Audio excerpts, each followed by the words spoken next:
everybody. Welcome to Living One. I'm your host, Olivia Crossman.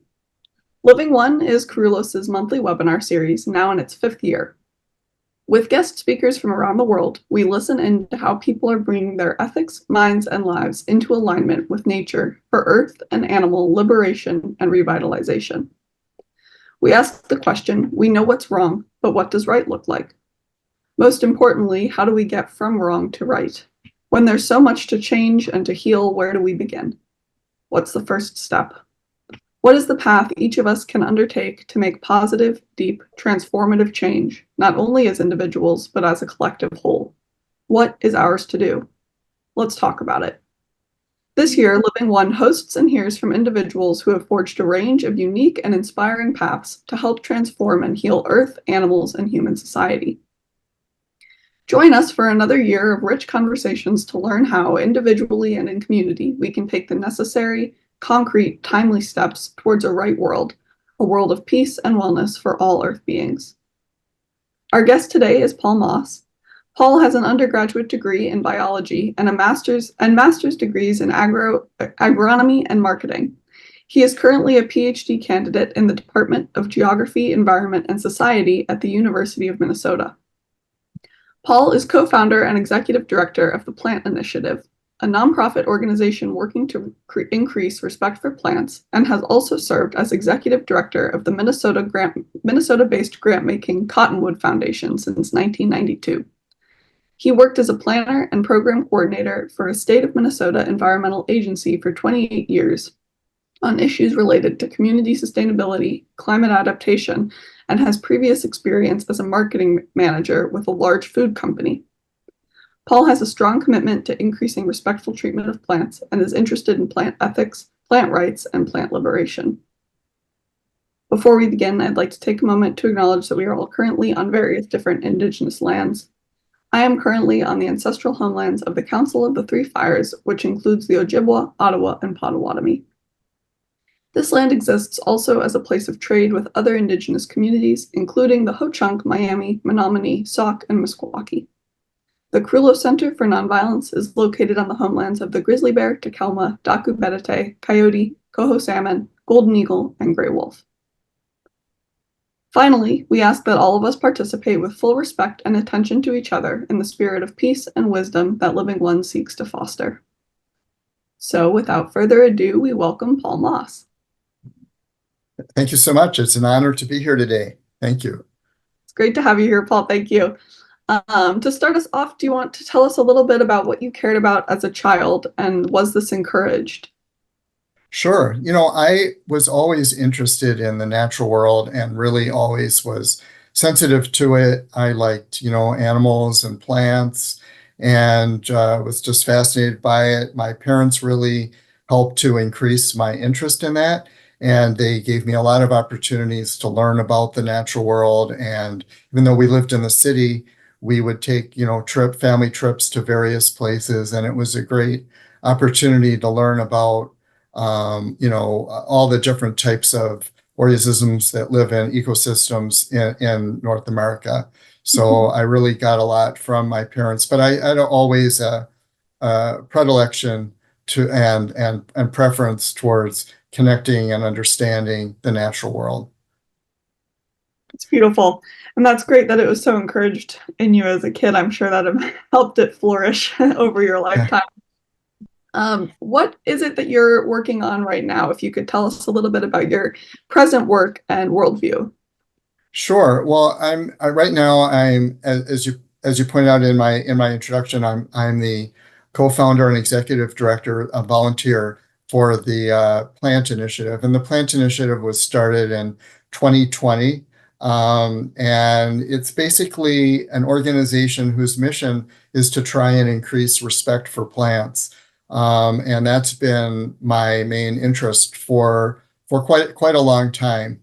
So the work of the Plant Initiative includes everything from providing an email newsletter, which is just chock full of information, comes out every month for free and is also posted on our website. We also do our own series of webinars and podcasts. We give out grants to other organizations. and including that we've given a grant to the Kerulos Center.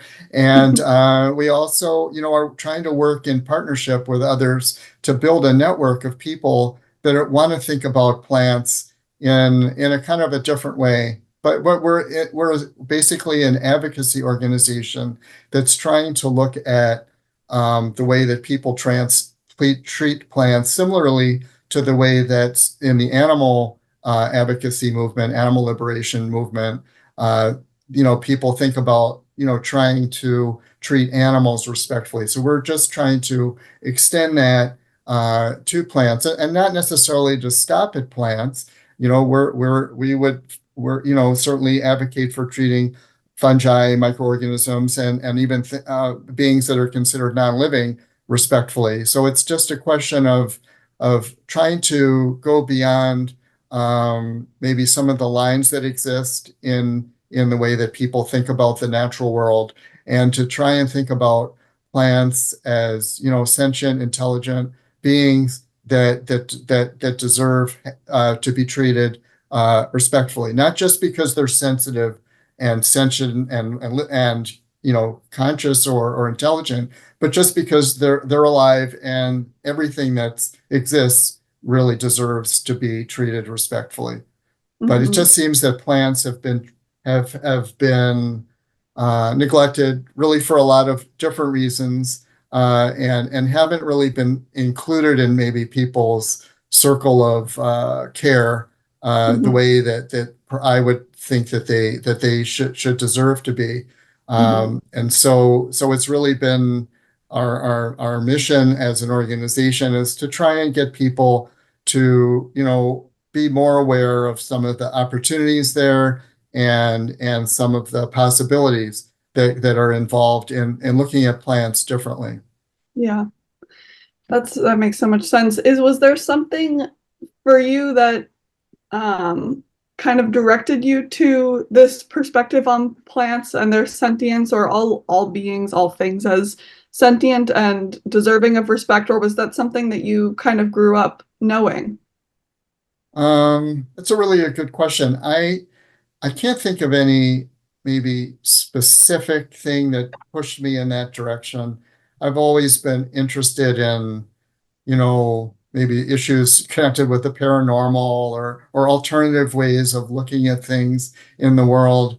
And for me, I've had some experiences with intuitive communication with plants, and I think that has probably been the greatest catalyst towards wanting to um, move in this direction. I think that if you are open to trying to connect with plants on an intuitive level, often you'll be able to, have it will change probably the way that you view them. And I know there's people that do communication with animals and with other types of beings, but I think once you establish some kind of personal sense of a reality, that you are seeing it, you can't see the world in the same way as just looking at everything else as objects, and only humans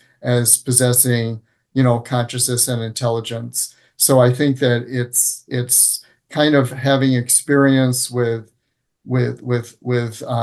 viewing and with connecting with plants, and seeing their intelligence, I think has made me more want to advocate advocate for them, because I feel that, there's a sense with when you're communicating with plants of uh, of their desire to work in partnership with people, and both for their own perspectives, because they're living in a world that's being destroyed by people, or as well as that they are care about people, and like people. So it's not like an adversarial relationship here. There's like an intrinsic desire for connection and partnership, and I think that I have no doubt that would occur also for those who are connecting with animals, or any other living being. That's beautiful. That's really inspiring. And would you say that the the perspective that you have in your work and how you came to the plant initiative was kind of similar. I mean, it sounds like you have had this kind of knowing since you were young, and it's just you've cultivated it, and it's grown as you've grown and learned. And I guess I wonder, with the plant initiative, was there something similar, like a pivotal experience that led you to found that nonprofit or led you to the work, or was it a similar kind of evolution?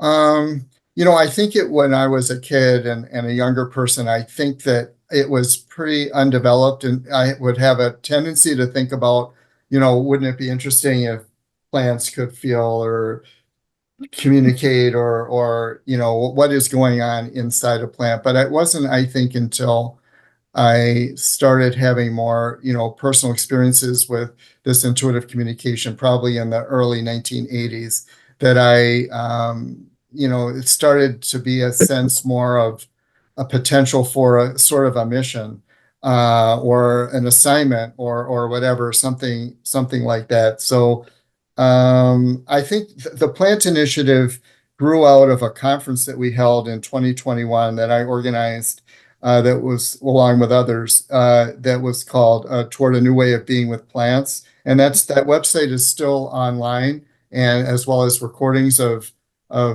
many dozen speakers from that event. And partly what we did is I wanted to see a structure that could kind of maintain some of the energy from that conference. We had 1,500 people that registered for the conference, which was held over 2 days, and it was really an inspiring event, and it brought people from all over the world with this kind of interest. And so I felt that we had a responsibility to create some kind of an organizational entity that would be able to continue to allow for communication, collaboration, information sharing. I think that the issue with people that are interested in plants and plant advocacy is that for pretty much many years they have been isolated and not really have had any way to know who each other are, and it just was something that's almost taboo to talk about because it sounds odd, and so we wanted to create a sense of legitimacy, and also, just as I said, a mechanism for sharing information for people that are interested in this. And so we've seen that there is a lot of continuing interest in this. Our email list is close to 3,000. We have a lot of people following us, again, on over 3,000 following us on X, Twitter, and quite a few on Facebook. And so there's an interest out there, and I think a desire for people to find a sense of community, to, even if it's a virtual online community, so that they can, feel a part of something, and learn new things, because there's a lot going on all the time in this topic. There's conferences, there's books, there's webinars like this, there's opportunities of all types, and so there's a need for a way to find these things, and to help create a network. So I'd say that the single most important reason for starting the organizational plant initiative was that conference and the need to keep the momentum going.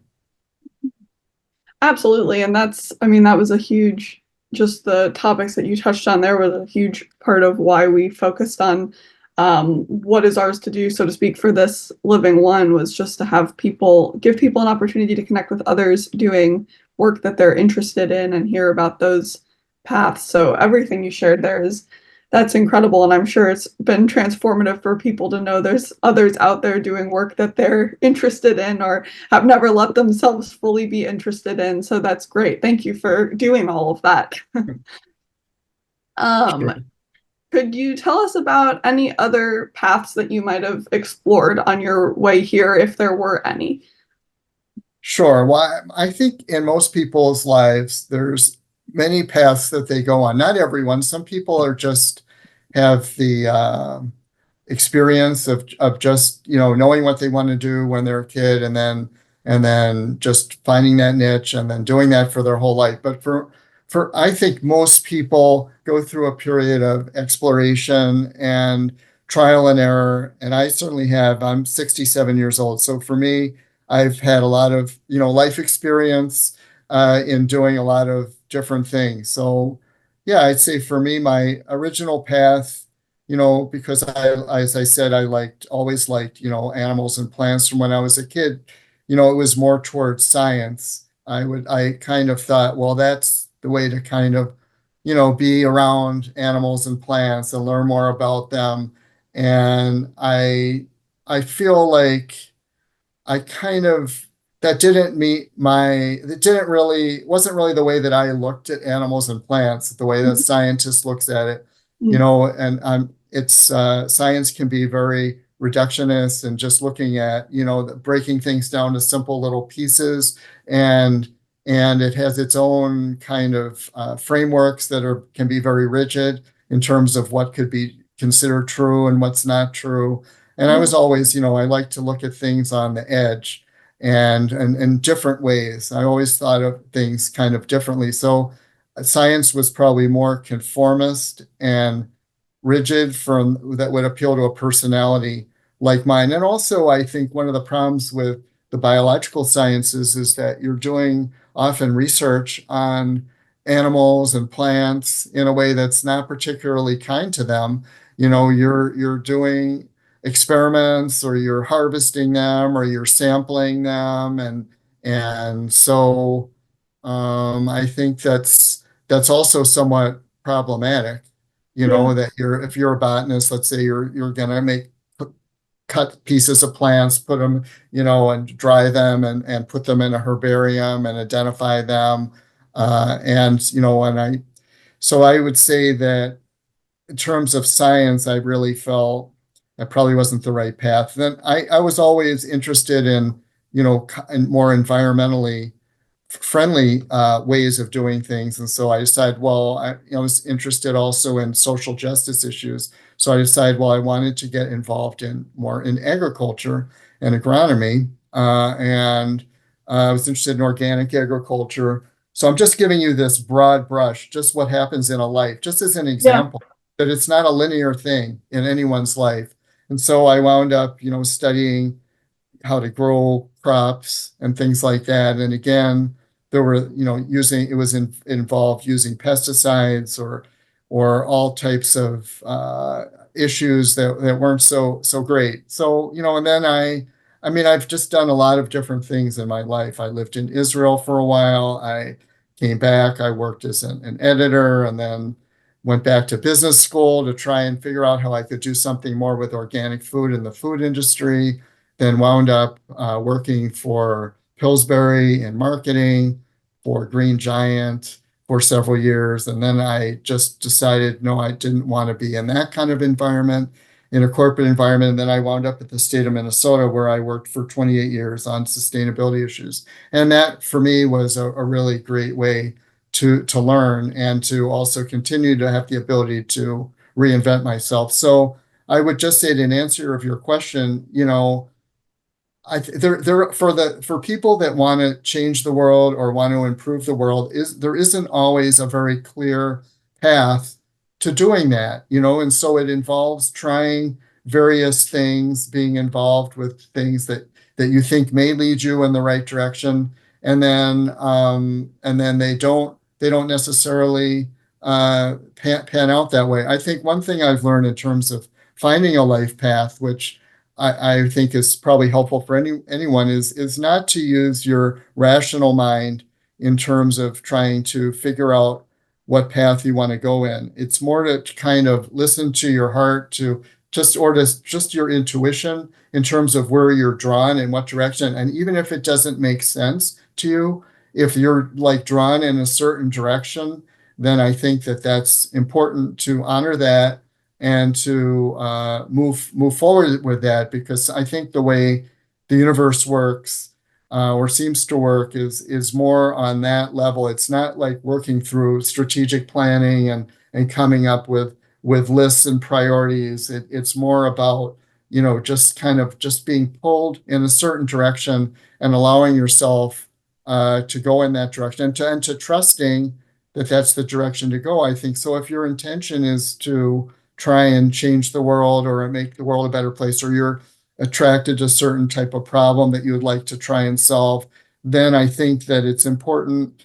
to listen to that, even though it might take you in a direction that doesn't maybe make logical sense to you at the time. Often in retrospect, you can look back at your life and you can see how the different paths that you were on, led you in a very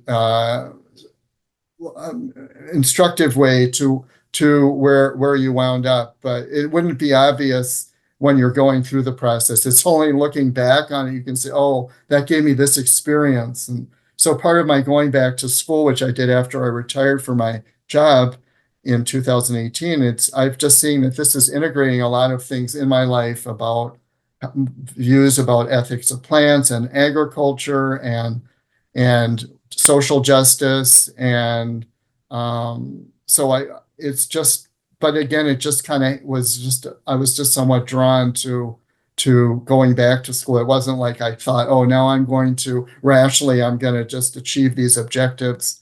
So it's more, yeah, it's kind of a different way of moving forward. And I would imagine a lot of people that are working in areas of, where there aren't really clear paths, career paths, go through that kind of process if they're willing to take those risks and to take a chance on that. Absolutely. That makes a lot of sense. And I think what you spoke to about the different paths that are part of your larger path is so important, because there are so many different, go through so many different phases. And you can see with your arc, it's like everything that you learned from each piece of it that kind of led you here. Would you say that moving forward, as you think about the rest of your life or where you want to go, is there more that you still want to integrate or change, as far as aligning your life with your worldview, what you want to be doing, or do these things feel fully integrated? Well, they're not fully integrated because I think we're all full of kind of contradictions. And as human beings, I think full integration is rare, maybe impossible, but I think that, I looking forward, I would like to continue to help to grow the plant initiative for another few years. Given my age, 67, I would say, not looking at like doing it for 20 years more, So I would say, I think that's part of the perspective you get, when you got a few decades behind you, is that you do have a different way of looking at the future. One, there's no guarantees about what the future is going to hold. So you don't have that necessarily time horizon that you feel is necessarily under your control, because there's things that can happen that do happen in terms of health and other aspects of one's life that you just can't really predict or expect. So I think you have to be somewhat humble in terms of your expectations. But what I would like to do is to continue to move this forward. I feel that we do have some momentum going now with the plant initiative, and so I would like to keep, building on that. But I mean, I care about other things too. I'm not just just a cause person. But I think that the plant cause is just so important because not only do I think that there's been real injustice to plants in terms of the way they've been treated and as objects and not treated with respect and harmed, but I also think that there's so many problems in the world that are connected with how we treat plants. There, deforestation and issues related to climate change and issues, related to how food is grown. They all have, huge social, economic, cultural impacts.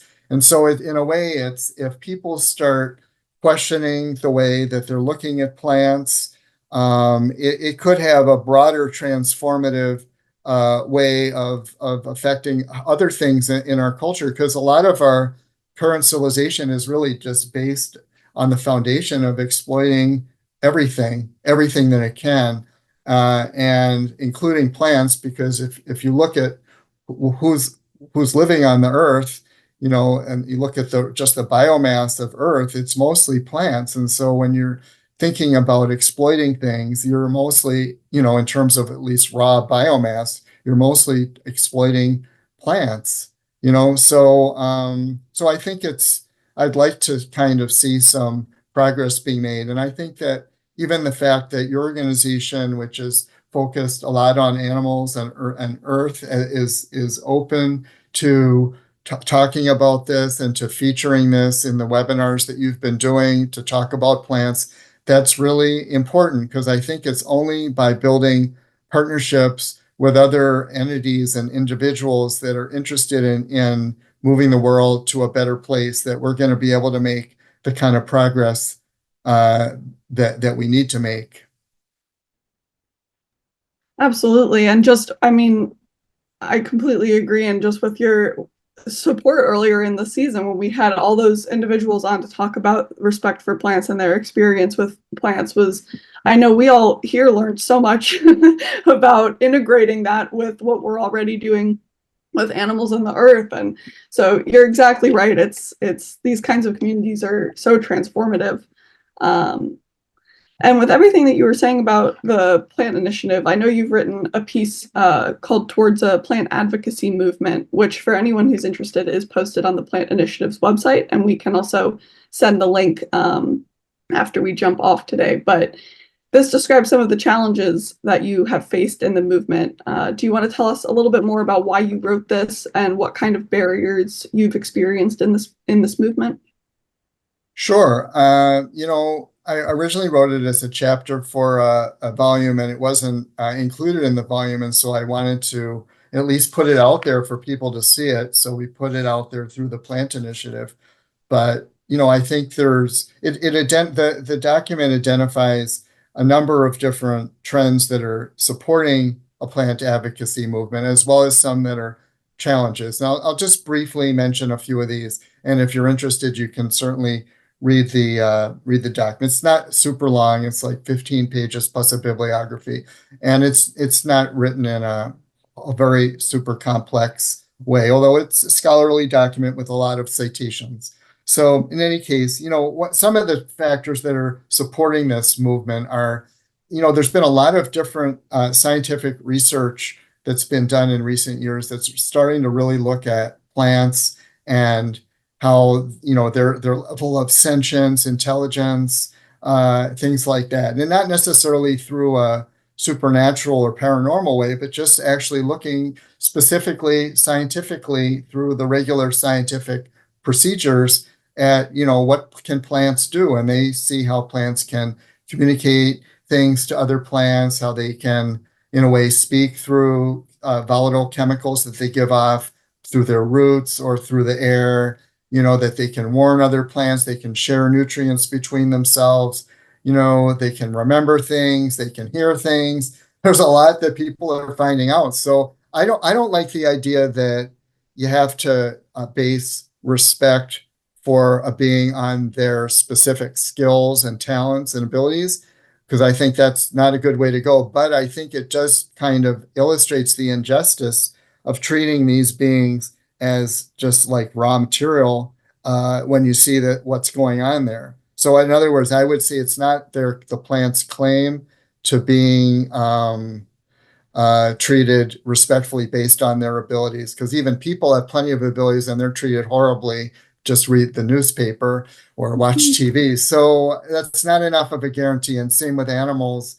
People know that animals can feel pain and emotions, and yet it has not, that knowledge itself hasn't really necessarily solved the problem. But it does highlight that it's a bad thing to do, to treat someone that can feel all these emotions poorly.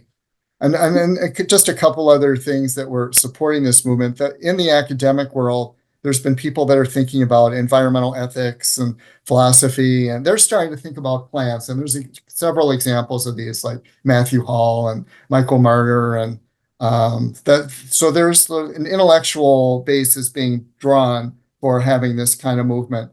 There's also the whole what's happened with animal rights. It's pretty astounding in terms of the popularity of the animal rights movement, and I think that shows what advocacy can do for non-humans, and I think that's helped, as well as the rights of nature movement, which is a whole legal movement I won't get into here, but essentially they're looking at all non-human beings as having rights and legal rights in our legal system.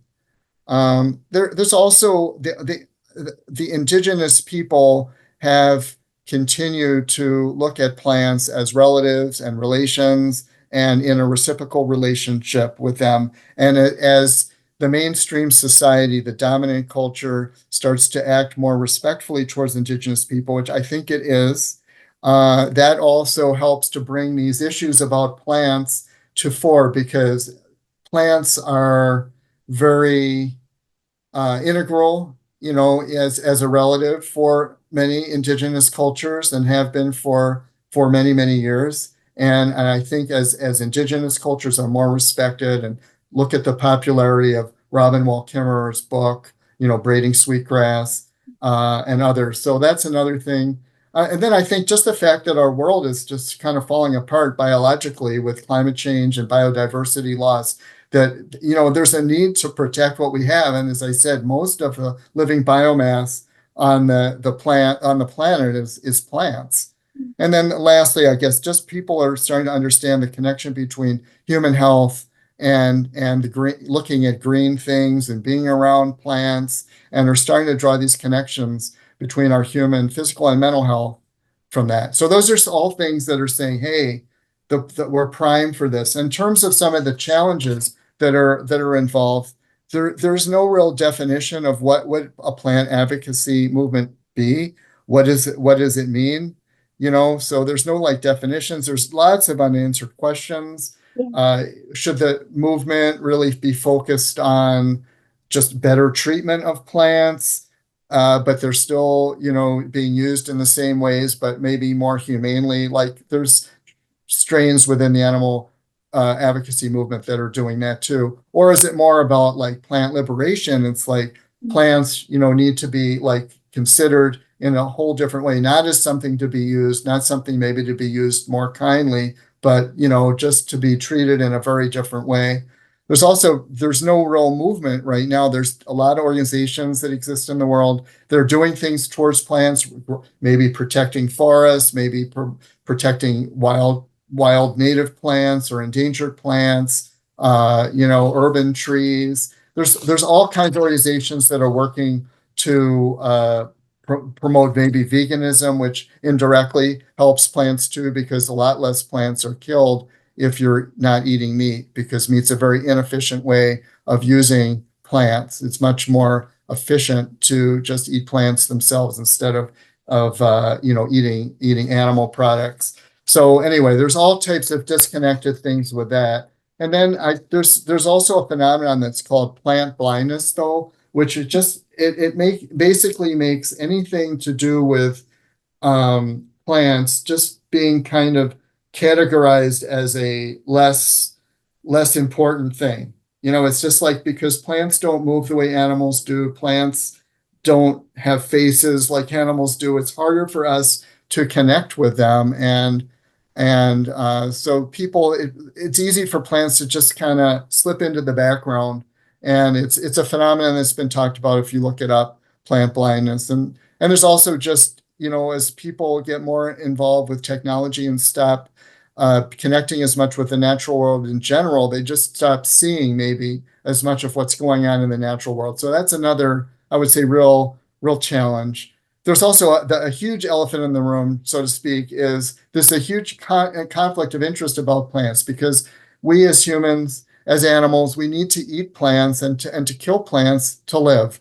So it's not really an option for us, maybe with treating certain types of animals where you don't need to be hurting them. It's just discretionary. With plants, it's a relationship that involves us consuming them in one way, or directly or indirectly. And so that it's very threatening to start thinking about, do we have to look at plants?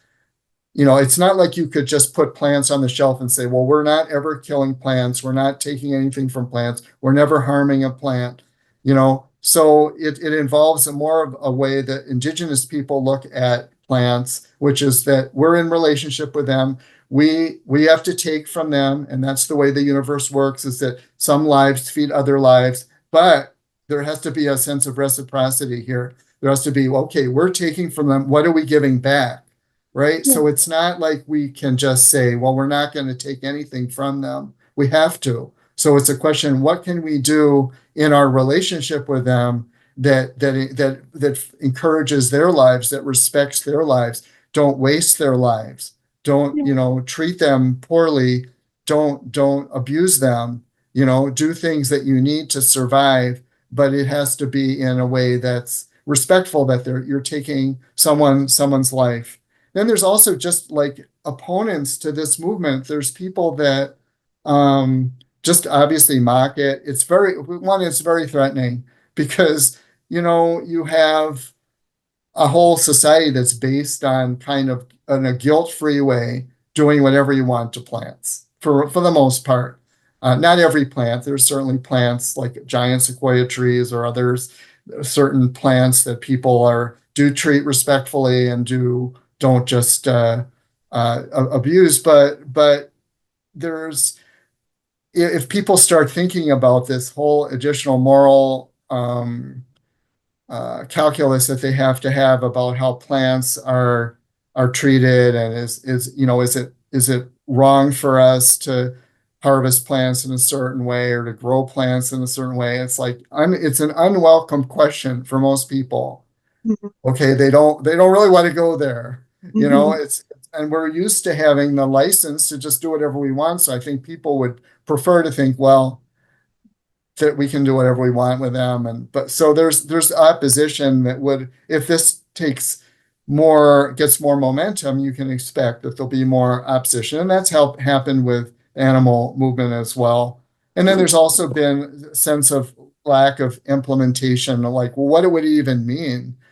People say, well, okay, maybe I understand in principle, we want to treat plants more respectfully, but what does that look like? And Yeah. so we've tried on our website, we have a few just thought points about what it would mean. Things like don't waste plants.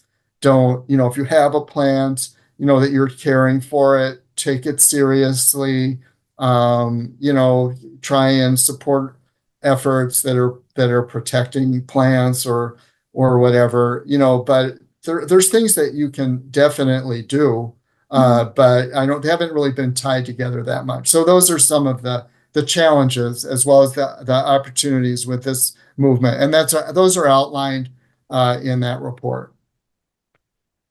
That's so fascinating, everything that you've identified there, especially like when you have the comparisons between the animal rights movement. I know that's something that we've talked about at Kerulos, with veganism and how to include plants in a vegan diet and extend the respect that is inherent to veganism with animals also to the plants. And what you said there is so interesting, about how you guys see to do that. And we can put the link, to the plant initiative as well as this specific paper, make that Sure. available for everybody in the YouTube, because I'm sure everyone would like to, check that out.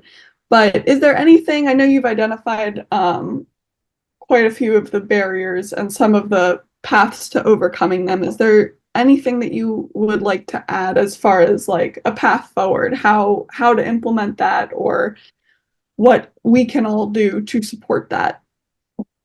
Um, Sure. Well, I think I would suggest subscribing to our email newsletter. There's no cost, and then you'll see a lot of different resources. I think it's a process of education to some Mhm. extent at this phase, of consciousness raising, I don't know, that's, I don't like that term so much, but in any way, it's a question of maybe changing your worldview, or trying to accommodate these kind of new ways of thinking about plants. So I think it helps to kind of see examples, because I think it's hard to just do it on your own, to just kind of just think about it. And most people don't just sit there and think about things. And so it's helpful to reflect on things and hear, maybe see some ideas that some you might think are not so good, and some you think, well, maybe that's kind of interesting, and learning more. So I think that's probably one of the more important things in terms of a path forward. And I think, being brave, I think, in terms of talking about it, because it is, as I said, somewhat of a taboo topic. It's not really considered a common thing to think about, about how plants should be treated. So I think just being willing to talk about it to people and see what kind of reactions that you get. It might not be as, you might find more people that think like you than you would have expected. I think a lot of people don't have necessarily fixed ideas. They might have like a tendency to think about plants in a certain way, but they don't maybe have a real vested interest in that. They're just kind of never really thought about it. So I Yeah. think, if you raise it to people and just in conversation, not just not, you're not trying to convince them or convert them, but I think it's more just in terms of feeling, comfortable with your own exploration. It's just, you read something and what do they think of that? Or, I think sometimes the best way to learn something is also to try and explain it to someone else. Mm. Is that if you want to kind of explore that direction, then you can, it helps if you are in tune with some of the thought that's going on. I think it's an unusual topic because there's people that are coming at it from so many different ways. As I said, there's kind of like academic philosopher types, there's scientists, there's kind of more advocacy people. There's the whole, vegan movement, I think, is coming at this in a different way. There's environmental protection. So there's a lot of people that are kind of thinking about this. And for the message of, plants being, should be treated respectfully. So for a lot of people, that's like not a problem at all. Yeah.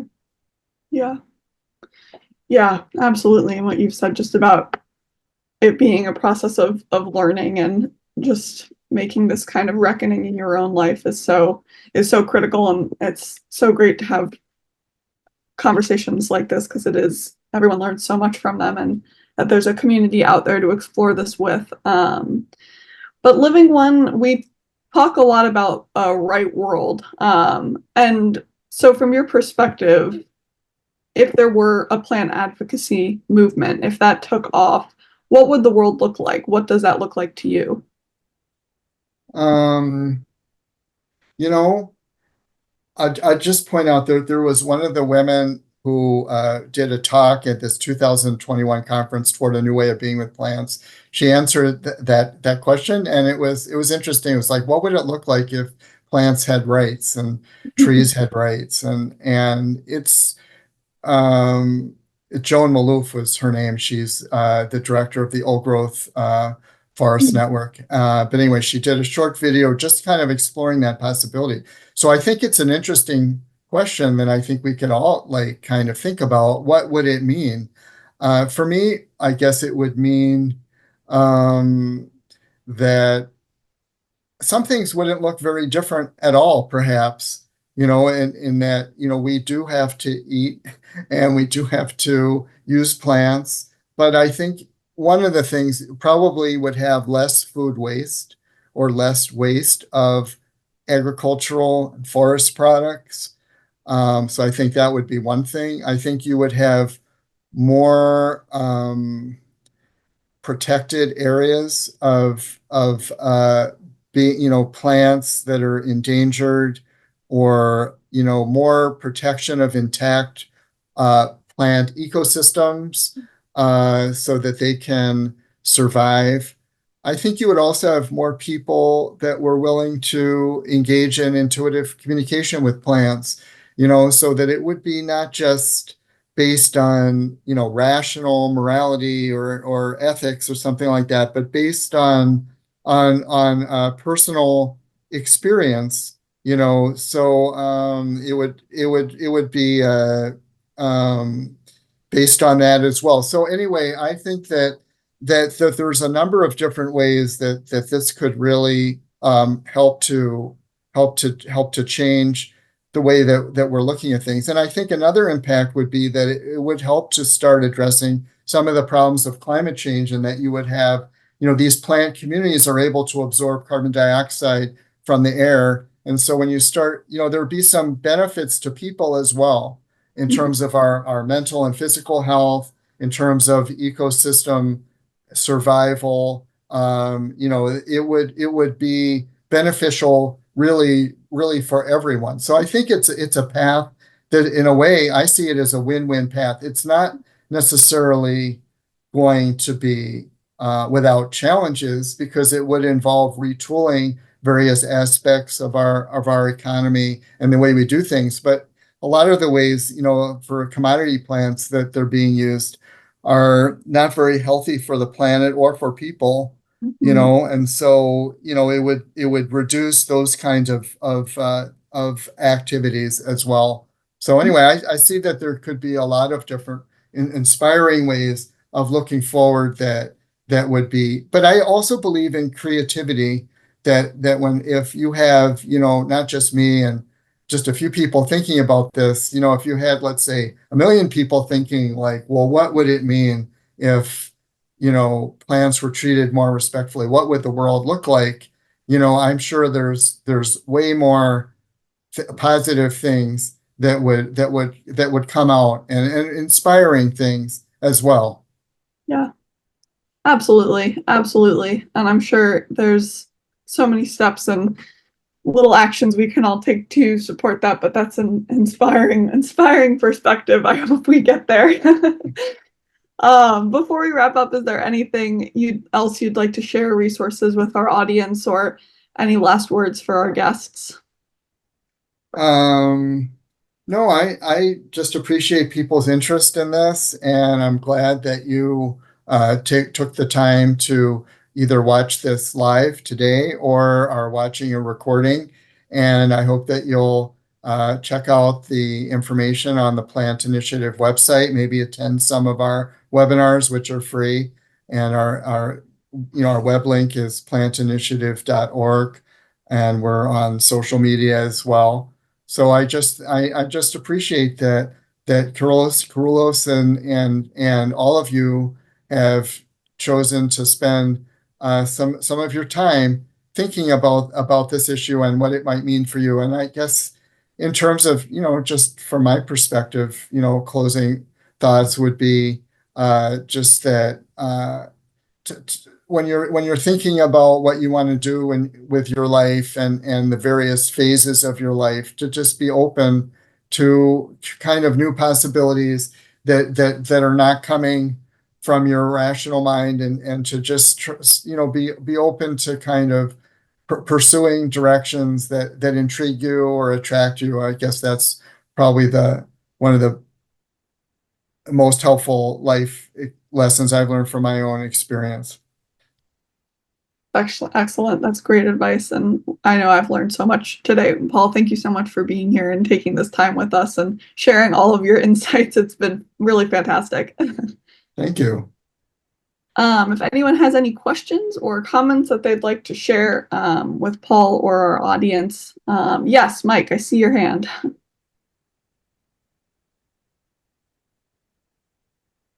Got to unmute.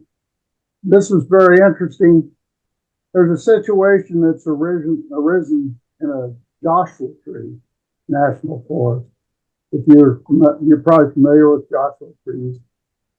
Yes, yes. Very interesting tree. It's a conundrum because climate change is such a huge issue, but the resolution of climate change sometimes is very destructive. when you look at wind and solar farms. And Joshua trees have gotten into the mix. But I think sometimes there may be better ways to resolve climate change than to, I don't know how to say this quickly, but to move from a corporate resolution using wind and solar farms to more make the power plant the community. So it's interconnected. You can have solar on your rooftops without having solar farms in remote areas. But corporate looks at it a different way because they're looking at the investors, and if you can imagine all that. So when you put resolution of climate change into an economic format rather than an ecological format, you've got a bit of a tug of war there. But the corporate is going to fight you. The big corporations like PG&E or I don't know, you probably have corporate back there. You have this grid that wants to maintain.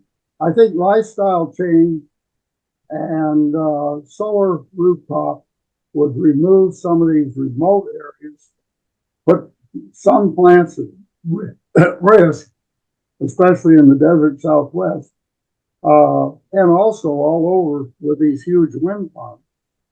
I don't know what your comment would be on that, but Joshua trees are in trouble because of what you were talking about. They just come in, get rid of them, put these wind farms in, and with Joshua trees go many other species because they depend on the Joshua trees because it's so special. But I just mentioned that because the minute you started talking about that, I have such a respect for Joshua trees. I don't know what your comment would be on. Thank you, Mike. That's a great question, and I assume everyone could hear that okay. So the question is about, Joshua trees are being threatened because of installation of solar and wind farms, often from a corporate level, and there's a lot of advantages for distributed power instead of these centralized investor-owned utilities having giant solar and wind applications.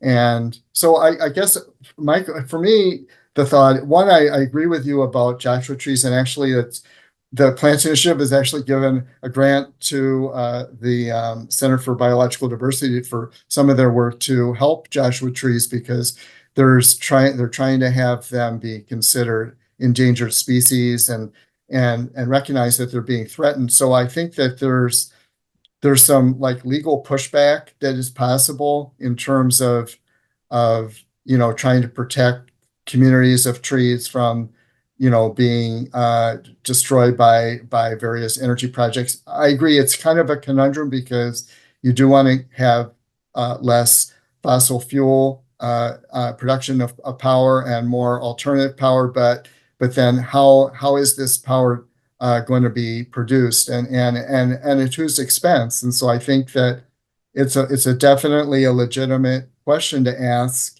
I think partly there's this idea that desert lands are kind of unoccupied and are just available for any kind of use that anyone wants to put on them. And that doesn't respect the fact that there's a lot of plants and other beings that are living in those areas. And so I think that it's kind of a lack of standing in a way. I think one of the ways I think of it's you get at more of this rights of nature approach where you would have some kind of legal advocacy. It could be through nonprofit organizations, or it could be through a different way of empowering, in a way, representatives of these plant communities to be protected, so that, for example, if a company wanted to just put in a large installation, then there would be a representative of that plant community that would say, well, this is our home, that you can't be coming in and just doing whatever you want. I know in Ecuador, they've been able to use rights of nature legislation. It's in their constitution, actually, and they've been able to use that to stop various projects, mining and other types of projects. And so I think that that's one thing that comes to mind, is that there are ways of representing these plant communities that would otherwise not have a voice and not be able to really weigh in on this. But I think it's just another symptom of, plant blindness too. It's just that they're just not really seen and understood and respected as the special beings that they are. And it's not just limited to, the example that you gave, a good example, but there's plenty of other examples of where, plant communities are not being treated respectfully, and even in the service of what might be a good goal from some perspectives. Certainly we have to get away from fossil fuels. There's ways of doing it that can take into account and be respectful of the plants that are there, instead of just getting rid of them. Thank you for that. That's great. Thank you, Mike, for your question. Would anyone else like to ask or share anything?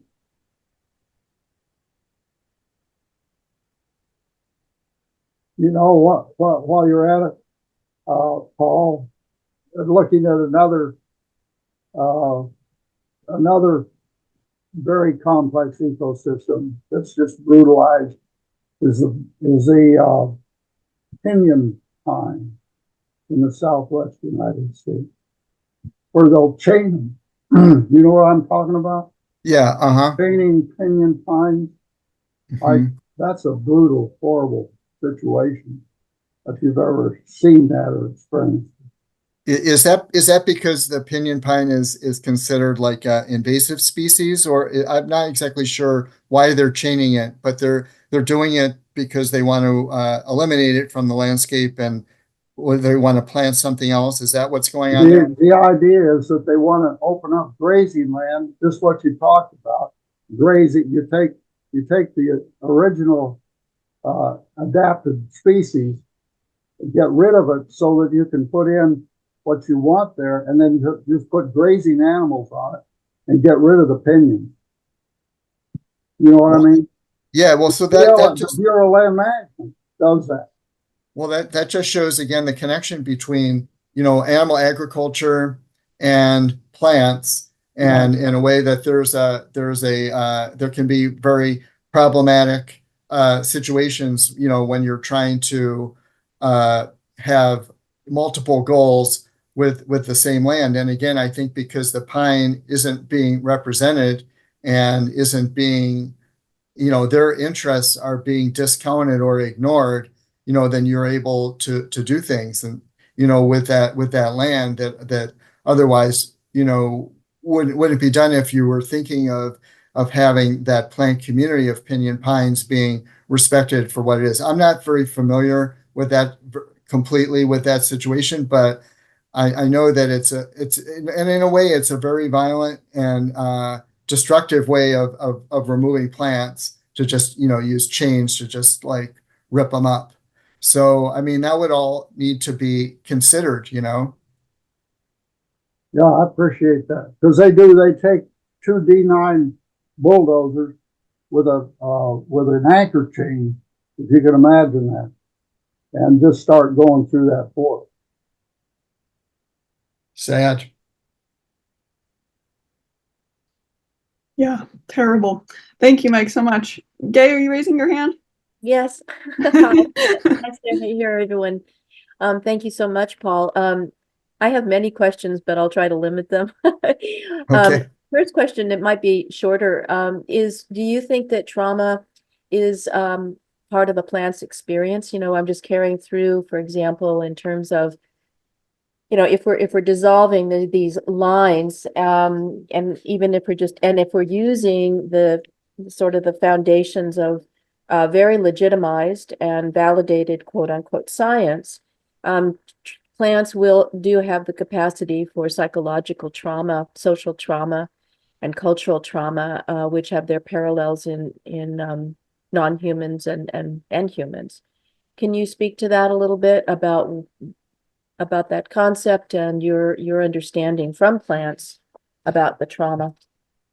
You know, that's a really good question. I don't have like a great answer out, but my initial response would be it really depends on the type of plant. I think there's certain plants that are grown, and realize their lives are being used for certain purposes. And plants aren't necessarily, I don't believe, aren't necessarily opposed to being killed or eaten or harvested. So it's not like it's a black and white thing. Yeah, I think it depends on the relationship that's there between the person or other animal that's eating the plant, because plants are eaten by other animals, not just humans. So, in some cases, plants need, to be eaten, like for the way grasses, it's better for in their life cycle if they're like grazed,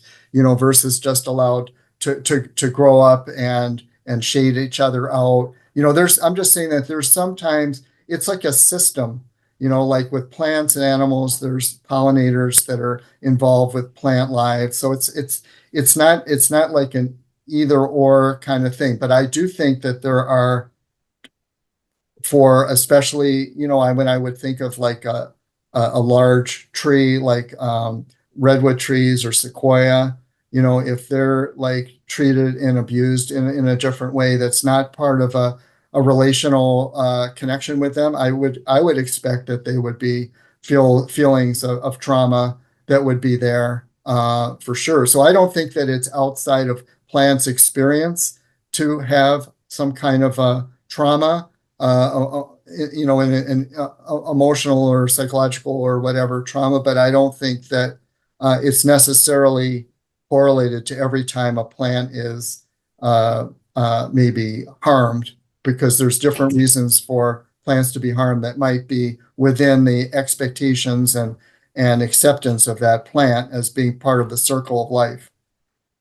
It's interesting you brought that up because it just sort of rang a bell. I remember when I was writing my elephant book and working with that, and the question came up, I asked myself, like I was doing my dissertation in the book, well, was PTSD in elephants a phenomena, an experience prior to colonization?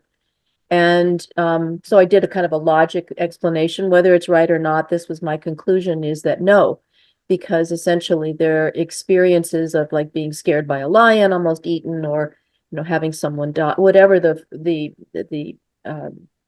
experience was, lay within the envelope of what I was calling the master narrative, which is used in sociology and cultural studies.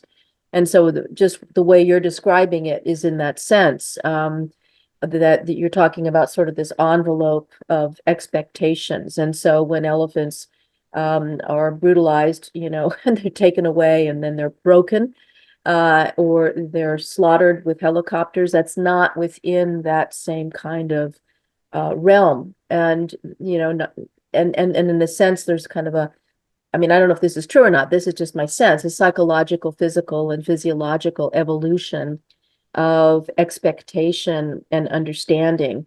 And that I think that is what you're describing, with the different kinds of actions, as well as the different kinds of quote unquote species. Yeah, so the context is kind of important in the way it fits in with the experience of that being. But one of the things I did want to, then I want to ask you the next question, which for me is really important. But I think that, and again, I don't know the whole panoply of, wildlife eating plants, but I think generally speaking, when wildlife eat plants, they don't kill them. I mean, that essentially, they might gnaw them down. So back to the elephants again, that's why they move. There's a practical reason. I think that there's a spiritual dimension to that as well, of not killing. I don't, the way we talk about it is nature nature is nonviolent. So I think that the suggestion is to think about wildlife as models of plant liberation and respect. you know, in terms of what that, you know, what all that you've been describing. Good point. Yeah. Mhm. Well, yeah, that was just something. The other thing is that, and I also think it's, you know, like, you know, there's more things out there, Horatio, than in your philosophy. The other thing you mentioned early on in terms of your own, you know, development, was your experiences of intuitive communication, and also you brought in the term paranormal. Could you like talk a little bit more about that and expand and maybe just give some examples? You know, well, you know, I think for me, I just tend to see the world more in a kind of a, just to use a term, animist way.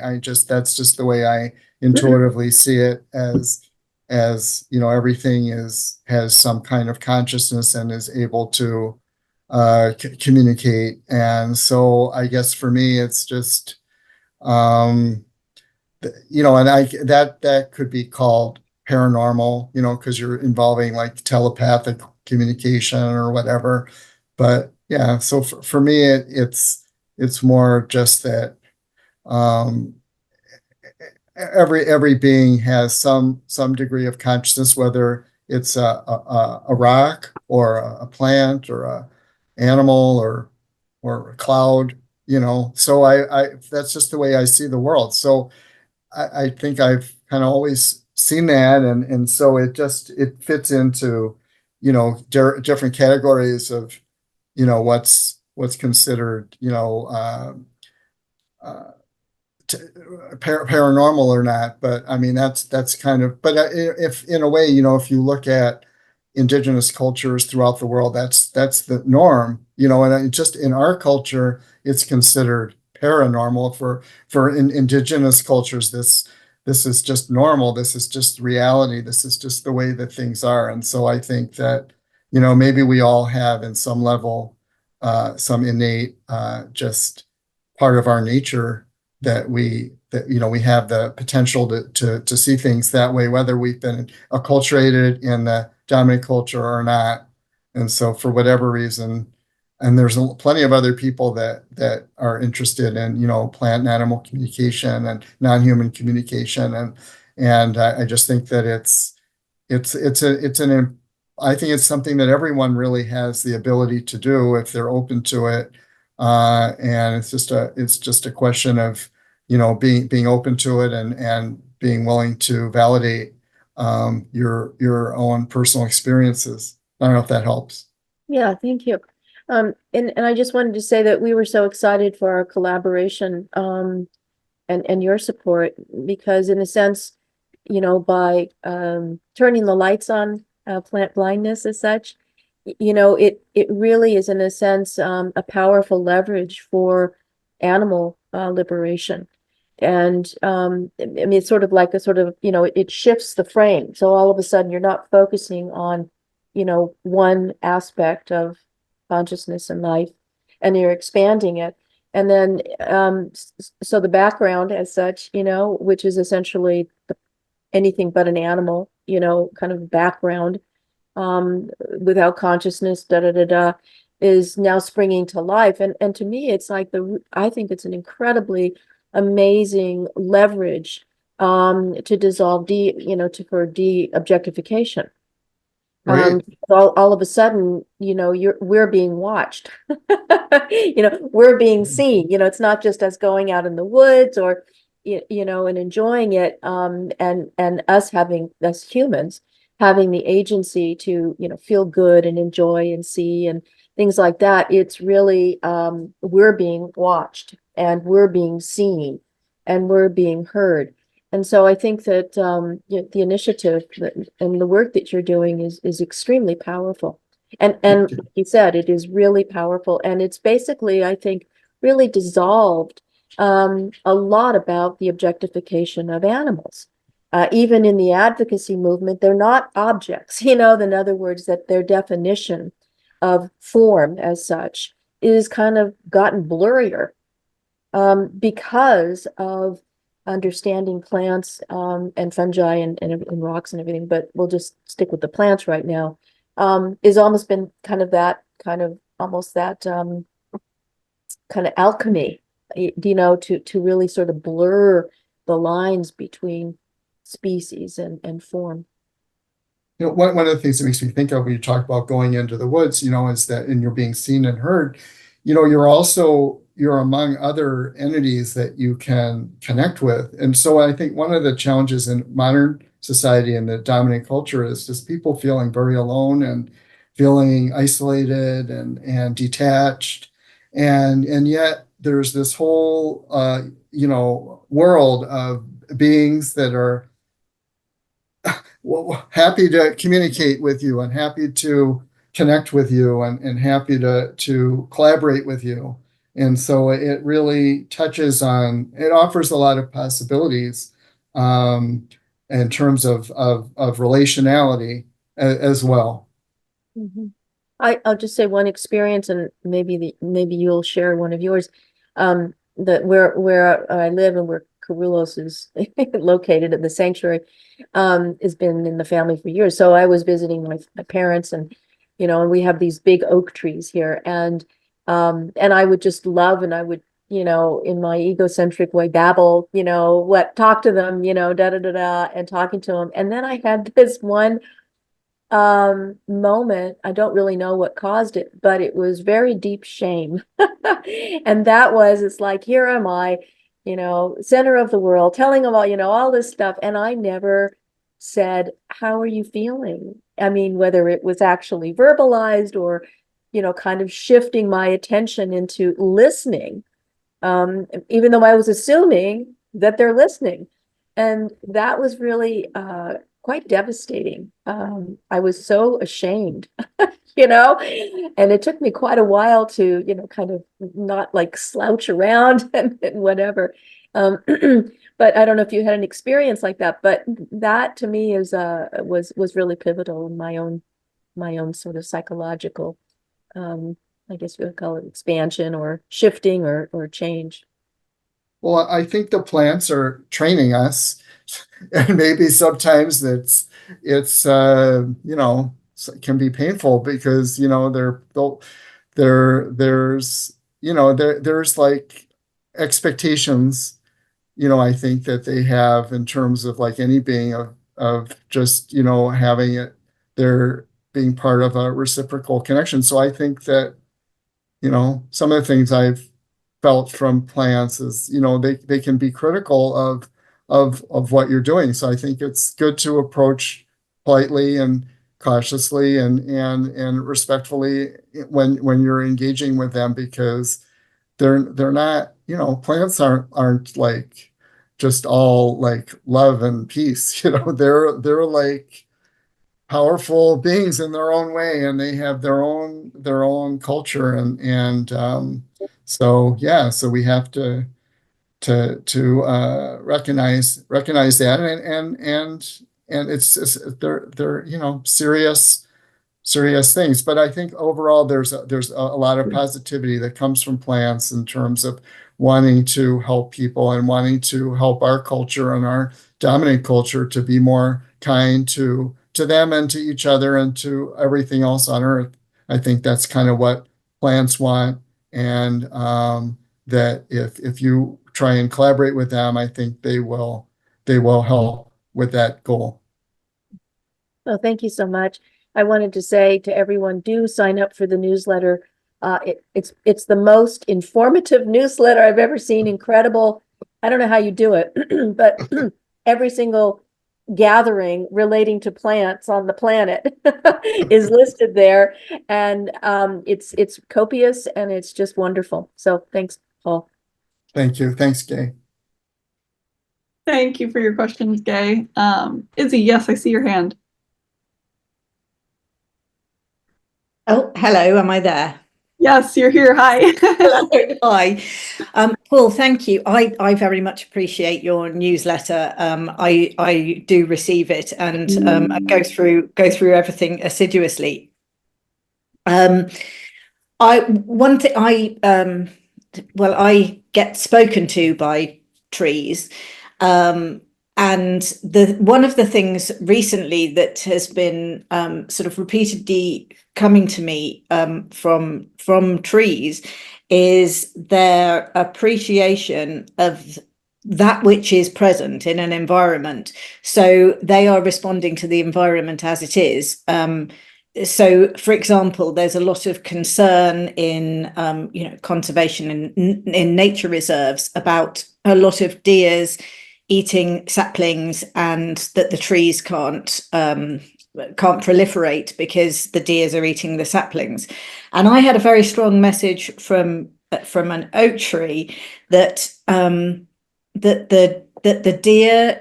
deers who were making their living and dying within the wood were part of that environment in the way that people who come in and go out and do their things aren't. And it led me to sort of think a lot about issues of invasive species. And with invasive species, so-called, you also get the idea of, invasive pests. And a lot of the trees on the nature reserves where I volunteer, there's acute oak decline in the oaks, there's Callara ash dieback in the ashes, there's sooty bark disease in the sycamores, and of course still Dutch elm disease in the elms, and everyone's really struggling, but there doesn't seem to be any sense of this should not be here. The thing that they seem to resent is a kind of intrusion. And in fact, one tree told me that people's attempts to help were like a drunk blind person wearing boxing gloves trying to put together a Ming vase. Wow, what an image. Yeah. Wow. Well, thanks for sharing that. I think that, yeah, that's a whole separate issue with invasives. But again, it kind of gets it to look at every life as having something to be respected and not drawing lines, So I think that, it's easy to kind of have just like, just ignoring, it's easy to put certain beings outside of a classification and to say, well, their lives have no value and need to be eliminated.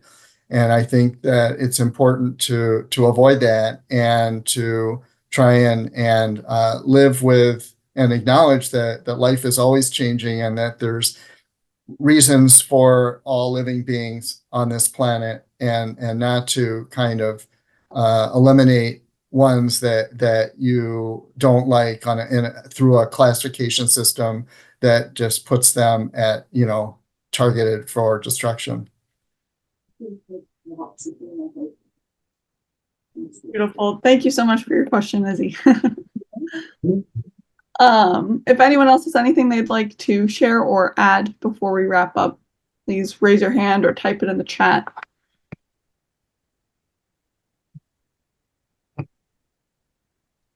All right. Well, with that, thank you so much, everybody, for being here today and taking this time with us. It's been incredible. Paul, thank you so much for sharing everything with us and your time. It's really great to be with everyone here today. Our next Living One speaker will be on September 27th at 10 a.m. Pacific time. We will welcome Chris Agnos, a storyteller with a mission to evolve human consciousness such that humanity is able to thrive in connection with the living earth. If you enjoy Living One and feel called to support Kerulos, Living One, and all of our sanctuary residents, please consider donating at the link on our website, kerulos.org. Once again, thank you, everybody, for taking the time to be here with us today. It's really wonderful to see you all, and we're very grateful to be here with everyone. And thank you so much, Paul. Thank you very much. It was an honor. Thank you. Bye, everybody. See you next time. Bye.